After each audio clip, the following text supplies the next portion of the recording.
Hi, welcome back everybody. You're watching the second episode of Meet Team Talewind. I'm Zuzu, I'm Talewind's community manager, and today I'll be interviewing Basia, our senior 2D artist. If you'd like to find out what is art and whether Basia likes pineapple on pizza or not, please stick around. Hi, I'm Basia. I'm the senior 2D artist. I work in Tailwind. I love drawing and I do a lot of concepting. I do work on the UI mockups and do some marketing assets for Breezy Bay. I've been in this industry for almost 5 years. I started as a 3D animator. I worked on some VR games, on a couple of AAA titles, but I loved working on indie games the most. Okay, thank you very much for that. Let me kick off this interview with a true TV talk show type of question. Could you please tell us what is art? What a great question. What is art? Well, art is my favorite product of humanity. I love when it's unfiltered.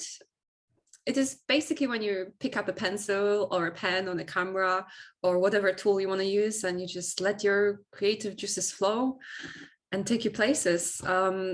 It can be serious, you can have like a statement in your art. You want to invoke some kind of emotions in people.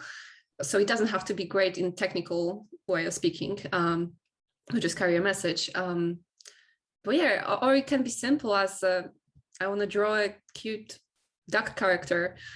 And that's basically what I'm doing. Thank you very much for answering that rather difficult question. And now I would like to move into something a bit simpler. Could you please let us know what was the moment when you felt that spark, the moment that made you decide that you would like to pursue art professionally?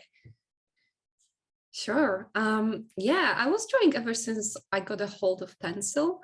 I had many sketchbooks with like a lot of characters in them that I wouldn't share with the world. It would just be my creations. And when it comes to deciding on this particular career path, I actually remember quite clearly there was like a moment in my life when I was 12 years old and I just got into video games. And one of the very first games I ever played was like an old CRPG called Neverwinter Nights, which was quite popular in Poland back then. And I remember buying this special edition of this game with like art books inside of them. And I remember opening the art book and just like I opened on this page with like the character design for the main character. And I thought to myself, yeah, this is what I want to be doing. That's a really beautiful story. And I think I remember having the same Neverwinter Nights edition that you were mentioning. I think I remember that very art book. So that's really interesting. On that note, as a professional 2D artist, what kind of advice would you give to someone who's interested in pursuing art, particularly 2D art in games as a career? I mean, that's a great question. And I thought about it quite a while. And I think the main important thing from my perspective would be to make sure this is what you want to be doing. You want to be drawing all the time and make sure it doesn't wear you down because you'll be doing this a lot. And I remember there was a point in my life when I thought that being 3D artist is more useful in this industry, or that it would bring me more money or whatever. So I just went to focus on the 3D and I enrolled and I studied animation and I went ahead and focused on this 3D part of this course.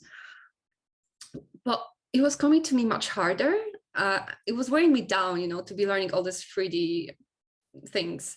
And I remember myself just like, I would find myself headbanging against Maya software walls a lot. And at one point in my final year, I was working on my final movie and I was the only one in my year to be working on a 3D movie.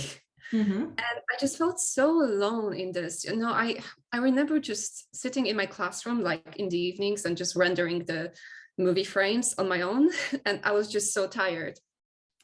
And I remember when my tutor, I mean, she was great.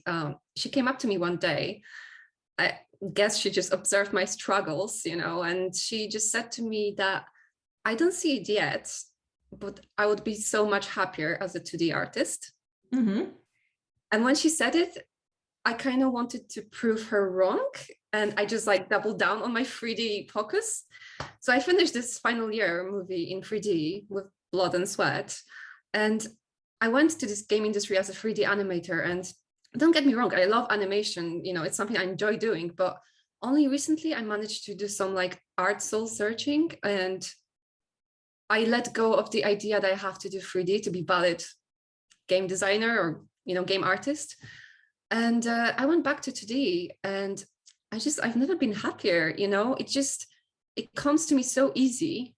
And, the funny thing is I still use 3D when I need it, but the point is I found my strength and, in 2D, and everything else is just an addition to this main skill set I have. So I guess, like, to summarize, I would just spend time exploring different ways of creating and capitalize on your talent, which is the thing that comes to you easily. Maybe a couple of people have pointed that out to you. You feel the happiest doing it, and your life is just going to be so much easier. So you've mentioned that studying 3D art has caused you a lot of pain along the way, and in the end you decided to go in the other direction. First of all, I'm very glad that you managed to find something that you enjoy doing more. I think that's really great, and it takes a lot of strength to make that kind of decision. But on that note, there is an important question I would like to ask you. How do you prevent burnout as an artist? I can imagine that you need to be constantly creative, and your creativity needs to be perfect and fulfill expectations. Well, I can imagine all of that can be quite taxing. So how do you deal with that? Yeah, burnout is a real thing, and it happens to many people all the time. For artists, I think the more specific term for burnout is art block. And there might come a point where your creative juices are just not flowing. You sit down, you want to draw something, there's nothing in your head, nothing comes out, and you just feel shy to even start drawing. How does that happen? For me, I found it usually is a combination of pushing myself too hard to produce something while not taking the time to sharpen my pencil, by which I mean to actually just sit down, relax, consume art, or even just let myself not do any art for even a month. I remember my biggest art block happened when I was working on my 2D portfolio while still working as a 3D artist. And I wanted to transition my career into 2D, so I needed to push myself after work and on the weekends and just work on my personal 2D projects. And I remember just drawing after work, on my train to work, on my lunch break, on the weekends, and it just didn't feel like fun anymore. So I got myself into the burnout, which resulted in art block. And it's dangerous to severe that mind/body connection when it comes to working as an artist. Especially, I think it's just really important to take some preemptive measure, and prevent the art block happening, because when it happens, it's kind of hard to just get into the groove again. And to prevent this, I think make sure to keep your work fun and light. Create stuff that you want to create, or if you need to learn something, because obviously there are some times when you just have to sit down and figure out what is perspective, and it's not always fun. Just pace yourself and don't set unrealistic deadlines, and reward yourself on the way and take breaks. And I think that's just really important. I think that's wonderful advice for all sorts of jobs, really. So thank you very much for sharing with us. And also, could you please tell me, do you still draw in your spare time? Do you discover new styles, new mediums? I used to draw a lot for fun before my current 2D job, which kind of is just, sometimes I'm drawing for 8 hours a day, and that kind of satisfies my creative juices. But I used to draw a lot for my personal projects when I was, doing the 3D job. I definitely want to come back to drawing for fun. And I'm that kind of artist that want to draw different things in various art styles. I think it's very beneficial for your skill set as an artist to try every style. And I obviously found my go-to, which is drawing semi-stylized things.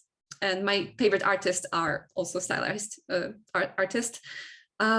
So yeah, if I have an hour or two after work, I just kind of draw stylized characters mainly, but it depends if I want to challenge myself. I think that's very fair. And by the way, for all of you watching, please check out the description, because we'll be linking Basia's Instagram account over there in case you want to take a look at her art and maybe give her a follow and a like. Could you please tell us what is the most satisfying moment in a professional artist's day-to-day life? Like, where do you draw satisfaction from? Is it from the process or like finished project? What is it? I think it's when I struggle to render something and I just keep at it, but it just doesn't look right. And I keep push myself, I keep erase stuff and I just go back to it. I'm looking at the reference, I send it to like different people for feedback. And then it just turns out good. You know, at the end, it just works. I think that's pretty satisfying. I can completely understand that. I think that sounds lovely. Next on, we have a lightning round. This is like a simple set of like this or that questions.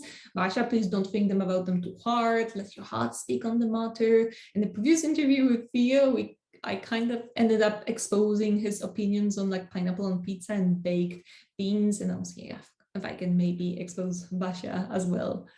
Without further ado, please tell us, pineapple on pizza, yes or no? 100% yes. 3% of the time. 3% of the time. Okay, fair. Kittens or puppies? Puppies every time in any universe. In any amount? In any amount. In any amount. Digital art or classic art, like traditional art? Well, I love both, but I think digital art is what excites me. Okay, that's fair. Okay, sea or highlands, mountains? Highlands, especially the British ones, are quite charming.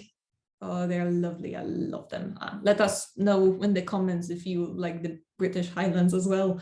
Are there any Brits watching? I hope there are Brits watching. Outdoors or indoors? Wow. If I could take my PC outdoors, I'd say outdoors, but I'm destined to spend my life in front of my desk, so indoors. Okay, fair, fair. Pancakes or waffles? Waffles, I appreciate the crunch. Yeah, I know what you mean. Pumpkin spice or ginger spice? No spice, no need. No spice. Okay, we have a traditionalist here. Ducks or geese? Geese, 1000%. All right, thank you very much. Like that's the end of our interview. Do you have any last words for our audience? Which I now realize it sounds like I'm about to kill you. No, Basia will still be alive. You will be able to see her art to prove that. Wow. But yeah, do you I didn't know have that. let us know if you have any last words in this interview. Pet your dogs, water your terrapins, and feed the ducks. That was everything for today. Thank you very much for watching. If you'd like to see other Meet Team Talewind interviews, the link to the players will be down in the description. You can follow us on Twitter, Instagram, maybe join our Discord. This interview will also be available in the text version on Medium. All the links will be down in the description. And yeah, that's it for today. I'll see you very soon. Bye-bye. Okay, I'm gonna switch to English now. 1, 2, 3. Okay, we're speaking English now. Yes, Professor. Hello. Hi, Zuzu. Hi. How are you doing? I'm good, and I hope it's like pretty obvious.